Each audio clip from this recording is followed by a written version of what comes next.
Core साधकों में, तो आप उसको कुछ कम करके और अगर एक एक अध्याय इसकी सुना दें प्रतिदिन तो बहुत अच्छा लगेगा।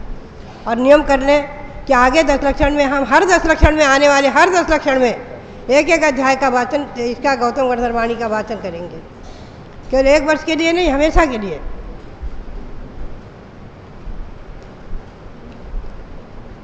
तो ये गौतम गणधर वर्ष, उनका उपकार, रविंद्र कीर्ति जी ने नाम रखा गौतम स्वामी उपकार महोत्सव। हमने कहा बहुत बढ़िया है।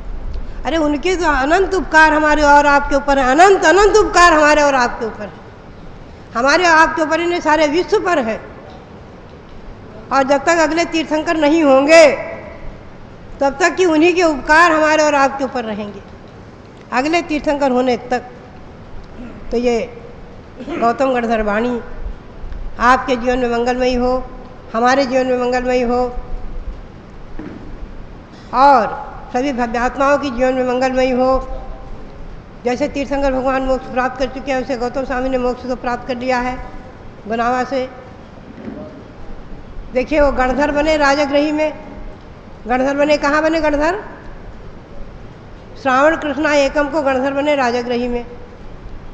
और प्रथम देवसा दिवस वही है ना, उसी दिन भगवान की दिव्य दृष्टि खिली। और केवल ज्ञान किस दिन हुआ? 30 वर्ष बाद भगवान जब मोक्ष गए जिस दिन, उसी दिन पावापुरी में सायंकाल में उन्हें केवल ज्ञान हुआ है। उसी के प्रतीक में केवल ज्ञान लक्ष्मी की और गणेश की पूजा की परंपरा है। गणेश यानी गणधर, गणधर यानी गणेश, हमारे आपके वही गणेश है, उनकी आप पूजा करें। तो ये तिथि है, स्थान है पावापुरी और तिथि है कार्तिक कृष्णा अमावस्या सायंकाल। और गुनावा से मोक्ष गए हैं। मोक्ष जाने की तिथि हमें नहीं मिल पाई शास्त्रों में, लेकिन गुनावा में मेरी भावना के अनुसार स्वामी जी ने, रविंद्र कीर्ति जी ने एक सुंदर तीर्थ बना दिया है, एक छोटा सा भव्य मंदिर, और गौतम स्वामी खड़े हैं, लगभग 5-6 फुट के हैं, खड़गासन मुद्रा में खड़े हैं गौतम स्वामी। 2004 में गौतम स्वामी की मूर्ति विराजमान करके हम वहाँ से निकले हैं। तो ये 3 तीर्थ उनके हैं, इन पर भी प्रकाश डालें। 2 तिथियाँ उनकी उपलब्ध हैं, उन पर प्रकाश डालें, महोत्सव करें और कराएं। आप सबके लिए यही प्रेरणा, सभी विद्वानों के लिए बहुत बहुत मंगल आशीर्वाद।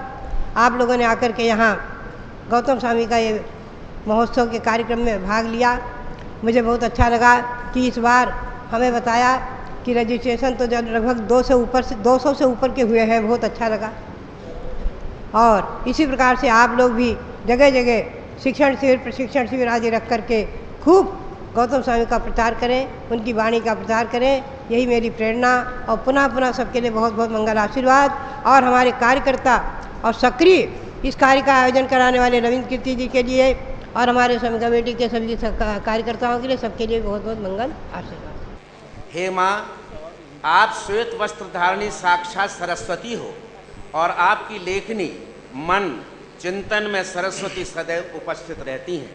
हे माँ, आप आचार्य चारित्र चक्रवर्ती शांति सागर की परंपरा में पूज्य वीर सागर जी की शिष्या बनकर स्वयं ही साधना में वीरांगना सी अडिग रही हो। हे माँ, आप वात्सल्य की मूर्ति हो। आपके वात्सल्य के आशीर्वाद को हम सब लालायित रहते हैं।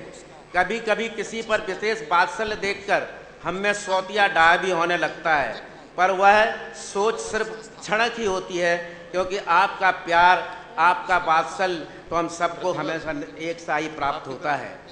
हे चरैवेती की उपमा धारिणी, आप भगवान महावीर के पद चिन्हों पर तो चलती ही हैं, पर कई बार आप जहाँ से चली वह भी नया मार्ग बनता गया। हे पथ विमोह से मुक्त माँ, आपने आत्मपंथ को विशेष मान्यता दी। आपने 13 और 20 के स्थान पर 33 अर्थात भगवान के पीछे चलने की प्रेरणा दी। हे विद्वानों की प्रेरणादायी माँ, आपने देश के हर विद्वान को प्रतिष्ठा, प्रेरणा व लेखन के लिए प्रोत्साहित किया। हे माँ, आपका हृदय तो इतना विशाल और सरल है कि इसके समुद्र में हर व्यक्ति अवगाहन करके ज्ञान प्राप्त करता है। हे माँ, आपके गुणों का वर्णन करना इन पुद्गल रूपी शब्दों में समर्थ नहीं है। आप शतायु हैं, शास्त्रों के उस नवनीत को और पवित्र और सच्चा बनाएं जो अल्पज्ञों के कारण तोड़ मरोड़ कर मनमाने अर्थ किए जा रहे हैं। आज 63वां उनका त्याग दिवस है। 6 और 3 आमने सामने हैं, गुरु के सामने बैठी हैं। 6 और 3 9 होते हैं और 81वां जन्मदिन में भी 8 और 1 9 होते हैं। ऐसे पूर्णांक में जन्मी और पूर्णांक की आज जो जयंती मनाई जा रही है, उनके चरणों में मैं शत शत वंदन करता हूँ। बंधुओं, ये बहुत आह्लाद का समय है कि जिनने 13 वर्ष की अवस्था से अपने परिवार में 2 चेचक से पीड़ित भाइयों को शीतलनाथ भगवान की पूजा कर और गंधोदक के द्वारा उनकी चेचक की बीमारी को दूर कर दिया तथा अन्य जो बालक बीमार थे वे काल कवलित हो गए।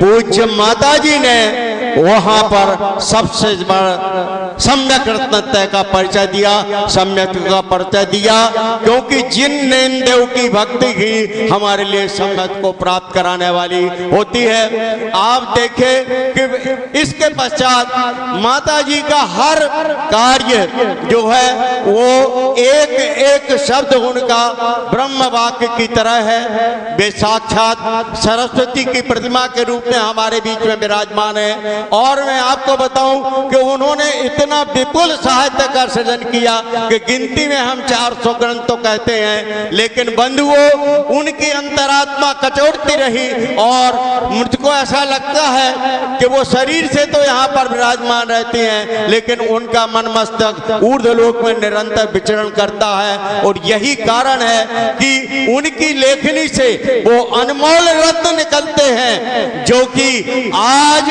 गौतम गंधर्वाणी के रूप में हमारे सामने है। और यह गौतम गंधर्वाणी का जो प्रामाणिकता है, जो चतुर्थ काल का लिखा हुआ ग्रंथ है, गौतम गंधर्व की वाणी है, यह ग्रंथ इतिहास में स्वर्ण अक्षरों में लिखे जाने के योग्य है। माता जी ने जो पुस्तक का सृजन किया है, उस पुस्तक में आप देखिए कि चैत्य भक्ति है। चैत्य भक्ति में जितने जिन हैं, अर्थात जितने हमारे तीर्थंकर हुए और जितने ऋद्धिधारी मुनि हैं, उन सबका वंदन किया है। आप देखिए कि उसमें 3 लोक में जितने जिन मंदिर हैं, जितने भगवंत हैं, जितने ऋद्धियों के धारी मुनिराजों का वर्णन किया, 8 मूल गुणों का वर्णन किया, मुनियों के जितने 28 मूल गुण हैं उनका वहां पर वर्णन किया गया है। और उसके पश्चात मैं आपको बताऊं कि आगे आप देखते हो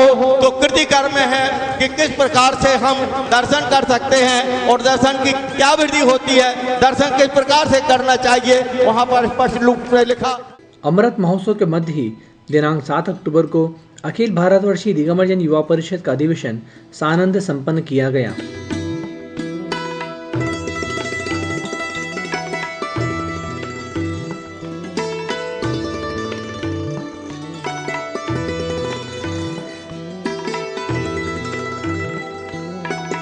आइए सुनते हैं इस अवसर पर प्रज्ञाशमनी आर्यिका श्री चंद्रामती माता जी द्वारा प्रस्तुत देश के युवाओं के लिए विशेष आह्वान, मार्गदर्शन एवं उद्बोधन के अंश। पंचम काल में जिन धर्म के रथ को युवा कंधे चलाएंगे, तो नवयुवकों के ऊपर बहुत बड़ी जिम्मेदारी है कि जिस धर्म के रथ को हमारे तीर्थंकरों ने प्रवर्तित किया, आचार्यों ने संचालित किया और युवा पीढ़ी ने, चाहे वो मुनि बन करके, चाहे आर्यिका बन करके, ब्रह्मचारी ब्रह्मचारिणी भैया बहनें बन करके, जिन धर्म की प्रभावना करना मतलब जिन धर्म के रथ को आगे चलाना है।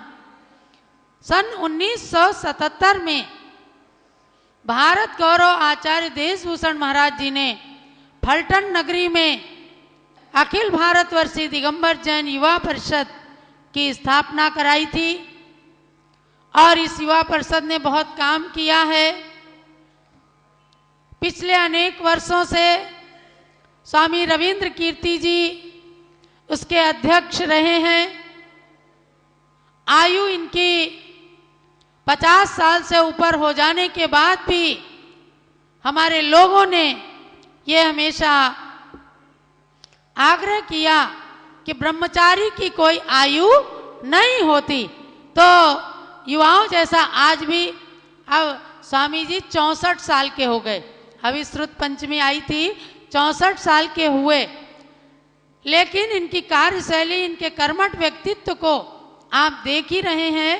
तो इनके कार्यकाल में अनेकानेक कार्य हुए और इन्होंने स्वामी जी बनने के बाद उस युवा परिषद की अध्यक्षता को छोड़ने का जब बहुत ज़्यादा मन बना लिया तो इनके उस अध्यक्ष पद को ज्ञानमती माता जी की प्रेरणा से बाल ब्रह्मचारी जीवन प्रकाश के कंधों